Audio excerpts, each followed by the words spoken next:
নমস্কার বন্ধুরা, শর্মিলা রান্নাঘরে সকলকে স্বাগত।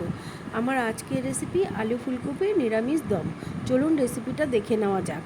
প্রথমে এখানে মিডিয়াম সাইজের দুটো ফুলকপি ছোট ছোট করে কেটে ভাপ দিয়ে ভেজে নেব। এরপর কড়াইয়ে তেল গরম করে এলাচ, দারচিনি, তেজপাতা ও 1 চামচ সাদা জিরে ফোড়ন দিয়ে দেব। এবার কেটে রাখা আলুগুলো দিয়ে ভালো করে ভেজে নেব। এবার একটা মশলা তৈরি করে নিয়েছি, যার মধ্যে রয়েছে 1 চামচ চারমগজ, 1 চামচ গোটা জিরে, 1 চামচ গোটা ধনে, 6টা শুকনো লঙ্কা, 1 ইঞ্চি আদার টুকরো, একটা গোটা টমেটো। এই মশলাটা দিয়ে ভালো করে কষিয়ে নেব। নিয়ে এতে স্বাদ মতো নুন ও 2 চামচ হলুদ দিয়ে দেবো।